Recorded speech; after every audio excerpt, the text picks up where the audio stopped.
ঠিক আছে। বিসমিল্লাহির রহমানির রহিম। প্রিয় শিক্ষার্থীবৃন্দ, তোমাদেরকে অসংখ্য শুভেচ্ছা জানাচ্ছি। আমরা সবাই জানি যে কোভিড-19 কারণে সবাই আমরা ঘরবন্দি, তো সব কিছু বন্ধ, প্রায় শিক্ষা প্রতিষ্ঠান। তোমাদের এই কথা চিন্তা করে নরসিংদী ইউনাইটেড কলেজ তোমাদের জন্য একটা অনলাইনে ক্লাসের ব্যবস্থা করছে। আর প্রথমে সবাইকে আমার সালাম জানাচ্ছি, আসসালামু আলাইকুম। তো আজকে আমরা নরসিংদী ইউনাইটেড কলেজ করতে অনলাইন ক্লাসে আইসিটি বিষয়ে একটা ক্লাস করব। আমি বলি আমরা আইসিটি বিষয়ে পরামর্শ নরসিংদী ইউনাইটেড কলেজ। তো তোমাদের বন্ধের আগ পর্যন্ত যেখান থেকে শেষ করছি আমরা ওইখান থেকে আবার শুরু করতে চাই। তো আমরা জানি সি প্রোগ্রাম নিয়ে অনেক কিছু তোমাদেরকে আলোচনা করা হচ্ছে। সো তোমাদের বোর্ডিং এর পর্যন্ত আমরা অ্যালগরিদম প্রসেস সি প্রোগ্রাম তৈরি করেছিলাম। সো বোর্ডের পর থেকে আজকে আমরা পঞ্চম প্রোগ্রামিং ভাষা সি প্রোগ্রামটা করব। সমকোণী ত্রিভুজের ক্ষেত্রফল নির্ণয়ের জন্য সি প্রোগ্রাম নির্ণয়। আর সি প্রোগ্রাম নির্ণয় করার আগে প্রথমে বলে নেই, অনেক আছে যারা আমার সবগুলো ক্লাস করছো তারা ইজিলি বুঝে যাবে কোন স্টেপ আসবে। আর যারা একদম নতুন তাদের কাছে আমার একটাই রিকোয়েস্ট, তারা হয়তো কিছু বুঝতে পারবো না, কিন্তু তোমরা অবশ্যই সি প্রোগ্রামের গঠন, তারপর কোন ফাংশনে কি কাজ করতে হয় এগুলো অবশ্যই জানতে হবে। সো শুরু করছি আজকে আমাদের ক্লাস, আইসিটি ক্লাসটা সমকোণী ত্রিভুজের ক্ষেত্রফল নির্ণয়ের জন্য সি প্রোগ্রাম। তো শুরু করছি। তো আমরা জানি প্রত্যেকটা জিনিসের একটা গঠন থাকে, তোমরা সবাই জানো। তো আমরা সি প্রোগ্রামের কিন্তু একটা গঠন থাকে। তো সর্বপ্রথমে যেটা থাকে সেটা হচ্ছে হ্যাশ, তারপর হচ্ছে include, less than, stdio dot is greater than. আর stdio মানে হচ্ছে এটা হচ্ছে স্ট্যান্ডার্ড ইনপুট আউটপুট। আমরা যখন স্ট্যান্ডার্ড একটা ইনপুট দিব, স্ট্যান্ডার্ড একটা আউটপুট পাবো। তারপর আমাদের কি দিতে হয়, মেন একটা ফাংশন, কারণ আমরা জানি সি প্রোগ্রাম সবসময় একটা ফাংশনের ভিতরে কাজ করে। আর ফাংশনটাকে প্রকাশ করে সবসময় আমরা জানি সে ফার্স্ট ব্র্যাকেটের ভিতরে।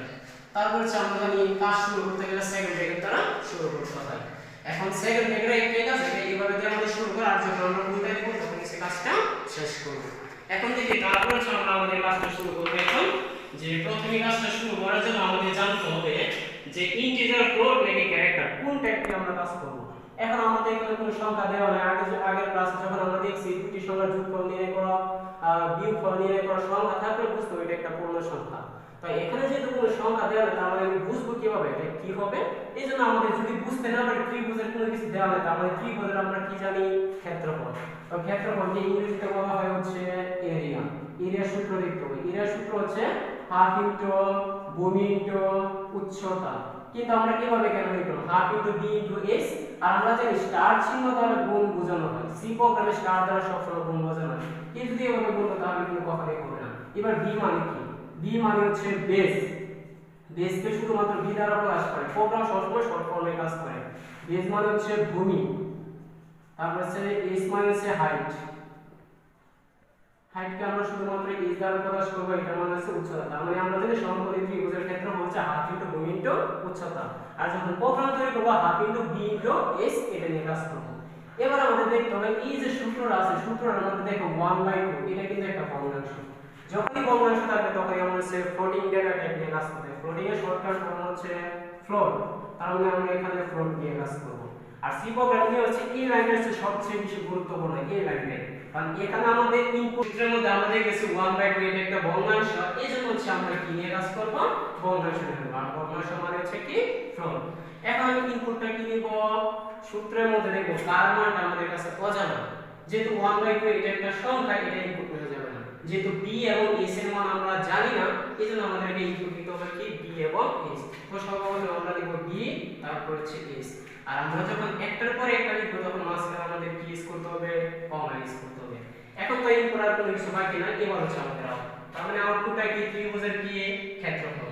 আর ক্ষেত্রফল মানে হচ্ছে কি, এরিয়া। তার মানে এটার পরে কি ইউজ করতে হবে, কমা ইউজ করতে হবে। এই যে আমাদের আউটপুট কিন্তু পেয়ে গেছি। এখন যেহেতু আমাদের আর কোনো আউটপুট বাকি নেই, আর সি প্রোগ্রামিং এ হচ্ছে কোন একটা লাইন শেষ হয়ে গেলে শেষে কি ইউজ করতে হয়, সেমিকোলন ইউজ করতে হয়। আর তোমরা জানো এটার পরবর্তী যে স্টেপটা সেটা হচ্ছে প্রিন্টএফ। আর প্রিন্টএফ মানে কি, যারা নতুন তারা অবশ্যই তোমাদেরকে পড়ে আসতে হবে ফর কি, প্রিন্ট কি, স্ক্যান কি। আর যারা আগে ক্লাস করছো তারা তো অলরেডি জানো। তো প্রিন্টএফ এটা হচ্ছে একটা আউটপুট ফাংশন। তার মানে আমাদের সংখ্যাগুলো আগে নিতে হবে। প্রিন্টের সাথে এফ আছে, এফ দ্বারা বোঝায় ফাংশন। আর ফাংশন প্রকাশ করা হয় ফার্স্ট ব্র্যাকেট দ্বারা। ফার্স্ট ব্র্যাকেট দিলে আমাদের কি ইউজ করতে হবে, কোটেশন ইউজ করতে হবে। এবার আমরা কি লিখব, তো বি কি, এস কি। বি মানে বেস, এস মানে হাইট। তার মানে লিখব enter the base and height. Enter the base and height. এটা যখন লিখলাম তারপরে কোটেশন দ্বারা শুরু কোটেশন দ্বারা শেষ, ফার্স্ট ব্র্যাকেট দ্বারা শুরু ফার্স্ট ব্র্যাকেট দ্বারা শেষ। যেহেতু এই স্টেটমেন্টটা শেষ তার মানে এটা শেষে একটা সেমিকোলন ইউজ করতে হবে। আর তোমরা সবাই জানো অলরেডি যে printf এর পরে আমাদের কি আসে স্ক্যান, স্ক্যানের কেবল হইছে ইনপুট ফাংশন। আর স্ক্যানের মধ্যে যেহেতু f আছে তার মানে ফার্স্ট ব্র্যাকেট ইউজ করতে হবে, ফার্স্ট ব্র্যাকেট দিয়ে হইছে পার্সেন্টেজ, সরি এটা হচ্ছে কোটেশন ইউজ করতে হবে। এবার হচ্ছে স্ক্যানের নিয়ম কি, যদি সংখ্যাটা ইন্টিজার টাইপের হতো আমরা জানি ইন্টিজার হলে ফরম্যাট স্পেসিফায়ার দিতে হয় পার্সেন্টেজ g, যদি ফ্লোট হয় তাহলে ইউজ করতে হচ্ছে পার্সেন্টেজ f। যেহেতু এই জায়গার মধ্যে আমাদের ফ্লোট আছে তার মানে এখানে পার্সেন্ট f ইউজ করতে হবে। কিন্তু এখানে কয়টা ইউজ করব, বেজ এবং হাইট দুইটা আছে এজন্য পার্সেন্ট f আসবে হচ্ছে দুইটা, এখানে কিন্তু কোনো কমা ইউজ হবে না। আর পার্সেন্ট শেষ হয়ে গেলে এটা কোটেশন শেষ, আর কোটেশনের শেষে একটা ইউজ করতে হবে কমা ইউজ করতে হবে। এবার কাকে স্ক্যান করতেছি, বেস হাইট, বেস বলতে b হাইট বলতে s, এই জন্য লিখতে হবে অ্যাড্রেসিং b কমা অ্যাড্রেসিং s। এখানে তোমাদের কমা ইউজ করতে হয়। এই এটার মধ্যে দেখতে যে এটাকে কি বলা হয় অ্যাড্রেস, অ্যাড্রেস মানে হচ্ছে ঠিকানা নির্ধারণ করে কাকে স্ক্যান করব। তারপর বেজও শেষ হাইটও শেষ, ফার্স্ট ব্র্যাকেট দ্বারা শেষ, তারপর হচ্ছে সেমিকোলন দ্বারা শেষ। এই যে দেখো বিটা আর এসটা নিয়ে নিছি, এই দুটোর কাজ শেষ, বাকি হলো কে এরিয়া। এবার আমরা নির্ণয় করব হচ্ছে এরিয়া নির্ণয় করব। এবার এরিয়ার মধ্যে যা সূত্রটা আমরা বসাই দিই 1/2 ইনটু b ইনটু h, তারপরে এই সূত্র যেহেতু শেষ তাহলে এটা শেষে একটা সেমিকোলন। আর যখনই কোনো কিছুর আউটপুট যে আমরা নির্ণয় করব এটা নিয়ে সেটা আউটপুট আসবে, এই জন্য এটাকে আমরা প্রিন্ট করে নিতে হবে। প্রিন্টের সাথে যেহেতু f আছে, f থাকলে ফার্স্ট ব্র্যাকেট দিলেই কোটেশন। এবার আমরা কি করব, একদম শর্ট ফরম্যাটে লিখে দিব, যেহেতু ফ্লোটের যত করছে তা হচ্ছে পার্সেন্ট। আর এখানে গেল পার্সেন্ট f আমরা একটা আছে অনেক জায়গায় এটা কিন্তু 2f ইউজ করা যায়, কারণ পয়েন্টের পরে কিন্তু আমাদের কি আছে জানেন সে দশমিক বিন্দু থাকতে পারে, এইজন্য এক না দিয়ে যদি আমরা 2f দিই তাহলে এটা সবচেয়ে স্ট্যান্ডার্ড নিয়ম। তাহলে এটা শেষ কোটেশনের পরে একটা কমেন্ট করব, কাকে স্ক্যান করছি এরিয়াকে, এইজন্য এখানে আমরা লিখব কি এরিয়া। আর যেহেতু আমাদের এরিয়ার কাজ শেষ তার মানে এখানে আর কোনো কাজ বাকি নেই, তার মানে আমাদের টোটাল কাজটা শেষ, টোটাল কাজ যখন শেষ হয়ে যাবে তখন প্রসেসটা 0 আনতে হবে, এইজন্য প্রসেস হচ্ছে কি রিটার্ন 0। তারপর হচ্ছে যেহেতু সব কাজ শেষ, টোটাল কাজ ফার্স্ট সেকেন্ড ব্র্যাকেট দ্বারা এটা হচ্ছে শুরু করা, আর টোটাল কাজ শেষ করে সেকেন্ড ব্র্যাকেট দ্বারা ক্লোজ। এটা হচ্ছে তোমাদের প্রোগ্রামিং। আর যখন আমি চাইছিলাম যে প্র্যাকটিক্যাল ক্লাস নিতে, কিন্তু আসলে একটু টেকনিক্যাল প্রবলেমের কারণে তোমাদের আসলে প্র্যাকটিক্যাল নিতে পারি না, পরবর্তীতে তোমাদের প্র্যাকটিক্যাল দেখানোর চেষ্টা করব। এটাই ছিল টোটাল 3টা ত্রিভুজ করব, ইনশাআল্লাহ 3টা ত্রিভুজ থেকে একটা কোশ্চেন আসতেই পারে, যদি ত্রিভুজ থেকে কোশ্চেন আসে 3টার ভিতরে আসবে। সো এটুকু প্র্যাকটিস করলে যথেষ্ট। সবাইকে অসংখ্য ধন্যবাদ।